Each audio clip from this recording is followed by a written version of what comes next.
Hi everybody, my name is Jim with Fullman Adventure Club and welcome to part 2 of this Jayco travel trailer walkthrough. This is a 2007 and this will apply to a lot of systems on RVs, travel trailers, fifth wheels. They might not all be the same or located in the same spot, but I think this is a pretty good little overview that'll probably send you in the right direction in figuring out a lot of your systems. And this is part 2. We did the external part of the RV in part 1, and I will put a link to that either at the end of this video or up above me here. And that'll take you over to that one, and this is the inside, going over some of the inside systems. So without further ado, why don't we jump in and check this guy out. All right, so as we step inside here, we're going to have the master bedroom, and there's usually storage underneath this bed with assisted pistons, so it holds it up into place. And you have a nice bit of storage under there. You're also going to have closets and stuff on both sides. There's usually an AC outlet that's over on that side. Rex, you're killing me, buddy. I know you big goofball. Okay, get out. Get down. Get down. Come on. Okay, good boy. And the AC plugs will only work when you're connected to shore power. But all the lights in here are going to be controlled by the batteries. Right, so you're also going to have, this is for your TV antenna, and I'll put a video up that shows you the operation of that. It's pretty simple. Pull that down to spin it either way, and this is how you raise and lower it. Always want to make sure you put that down before you hit the road, otherwise you will rip it off. You're also going to have a fantastic fan located up here, and that's great for drawing out the heat because heat rises, and you can turn on that fan after you open the top. And that will pull the hot air out and keep you a little cooler. You have speakers located behind the bed as well, or up on the roof. And you're also going to have air conditioning vents located here. And that's for the air conditioner. Now, I'd also like to point out that this is an emergency exit window. So if there's any reason you can't get out the doors, basically all you do for these is you just pop that up. Let me make sure you can see it on the camera. Pop this up, move it over, send that through, and this will go all the way out, and then you can jump out this window. Probably won't be a pleasant jump out the window, but if there's a fire or something, it's a better option than the alternative. And then you have a little table over there as well. The heat is going to be ducted through the floor, so you notice you have floor vents as well, and those are going to be for the heater. Now, this is going to be your thermostat for controlling. See if we can get a focus here. There we go. And you can see this little switch when it's down, it's on furnace, and that's going to be your heat. You can turn it off so that it won't kick on despite the temperature. And then you can flip it to cool if you want to use the air conditioner. The fan you can leave on all the time, or leave it on auto so it only kicks on when the air conditioner or heater turns on, and you have your high-low switch and then your temperature gauge right there. The air conditioner will not operate unless you're connected to shore power. You can kind of see it located up there on the ceiling. And you have to be plugged into an electrical source in order to operate that. However, the furnace, which is going to come through these floor vents, will run off propane and battery power. So you do not have to be connected to AC power for the furnace to work. However, it will drain your batteries over time, so you have to be aware of that. Here's your converter box, which is also going to have your fuses. It's going to look something like this. To open it, you just open this panel. And here you're going to see that you have your AC breaker fuses located in here.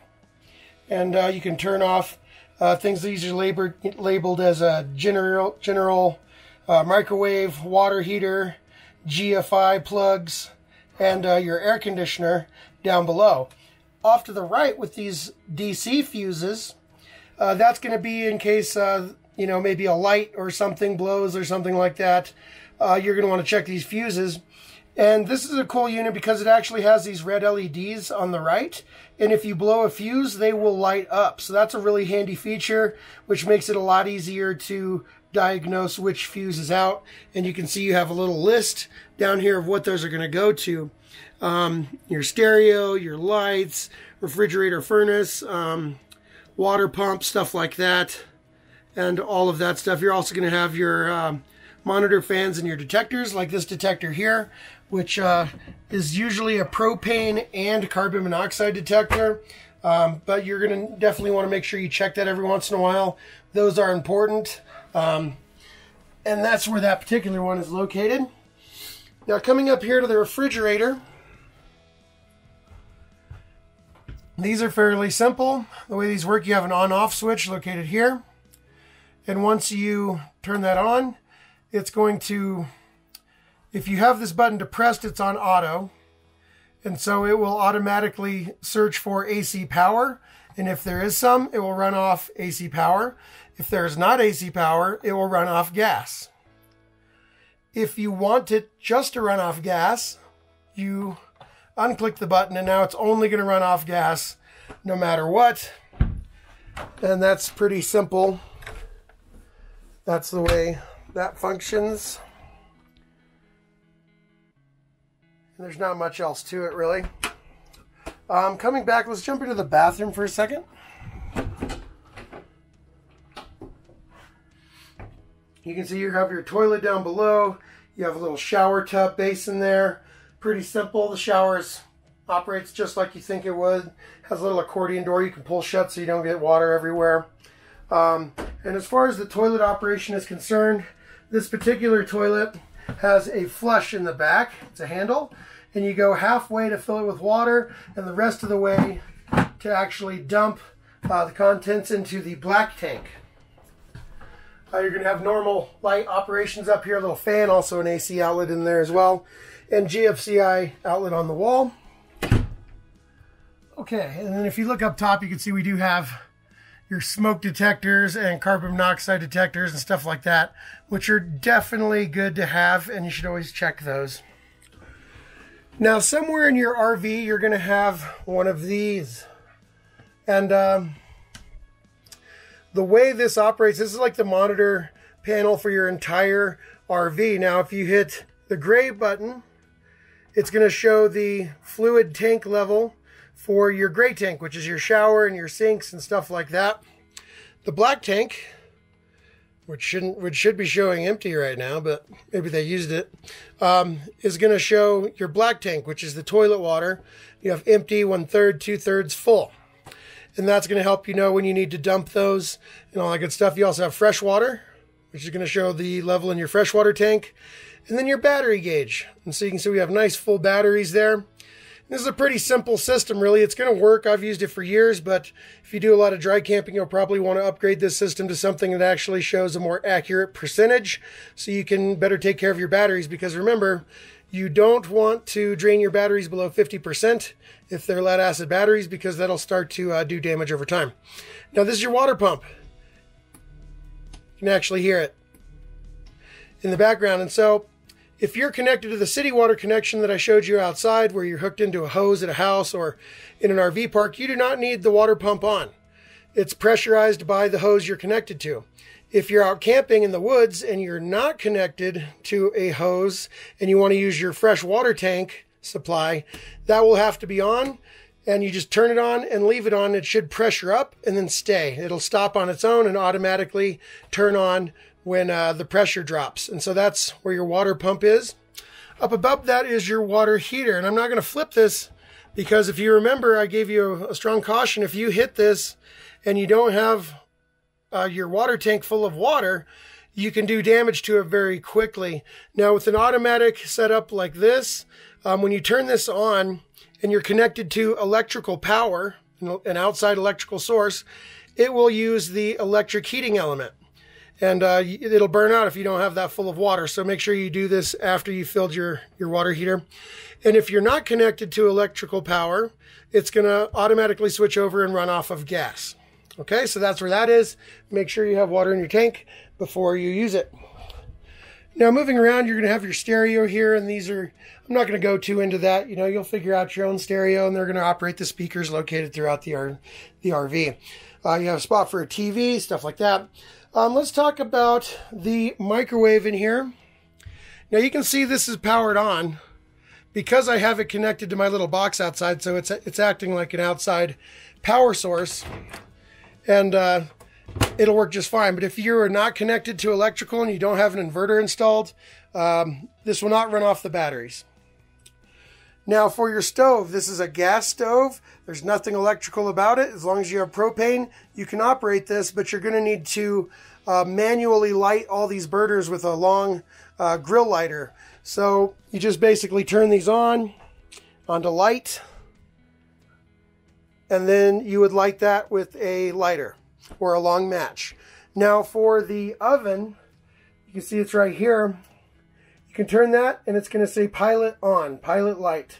Now the pilot actually has gas flowing, and you can open this up, and located underneath the rack, way back in there at the top, pretty much in dead center of that, is going to be a little igniter light.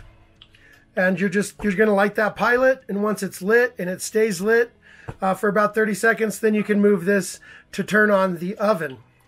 Now, a word of caution with this: if you turn this off, I've seen some people leave it in the pilot light position, and you will have a small amount of gas slowly pouring into the RV. So make sure you never leave it on pilot if your pilot's not lit, because it will slowly fill up with propane in here. So make sure that's always turned off. It does have a nice little cover right here that basically just unfolds and goes right over the top, so you can use this as another surface as well. And you're going to have your vent fan up top that has switches. It has a little light, so you can see it has a light right there, and it also has your exhaust fan that will vent smoke to the outside of the RV. Okay. Now another thing I want to cover is, let's talk about this slide right here. So this is a slide, and in order to access this area easily, the slide needs to be out. And the switch for that is actually located by this other door, and I'll slowly spin you around. Right as you walk in through this other door is your slide switch, located here. It says in and out, and you need battery power to get this in or out. Batteries will work fine.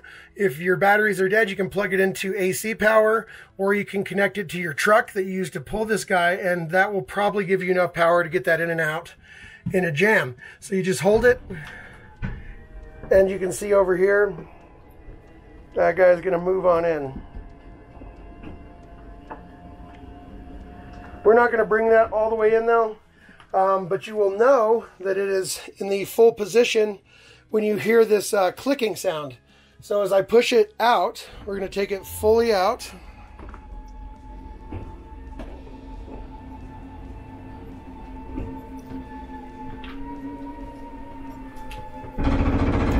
Now you hear that click, that means that it's all the way out, and it's no problem. You don't have to worry about that too much. That's what it's supposed to do. This is also going to convert into a bed. You can see this table right here. You basically pull out the connecting, the stabilizer. I'm distracted by the dog. Pull out these legs right here. They just pop right out. You can twist them out of the table and the floor. This table will go down and sit on this little lip right here on both sides. And then you can move those cushions in, and you have a nice little bed right there. The same is true about this back bed. This is a couch right now, and I'll get back a little bit so you can see the couch. But that couch will also pull out and fold into a bed, and you do that just by grabbing it, lifting up, and pulling out. And that's going to turn into a bed just like that. Put that back up.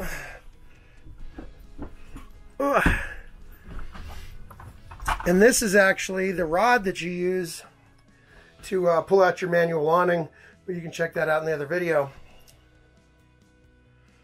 So you can see you have your doors here, you have little vents, speakers, but that covers the majority of the systems that we have going on in here. And your furnace is going to be automatic. So I mean, if you have the propane on and you have battery power, you just turn on the thermostat and it's going to do the rest. So we won't cover too much more about that system. I think we all have a basic understanding of the workings of this particular travel trailer. And if you have any more questions about certain systems or specifics, you can check out my channel and learn all about it. Well, there you go. There was part 2 of this walkthrough on the interior. I hope that helped you out.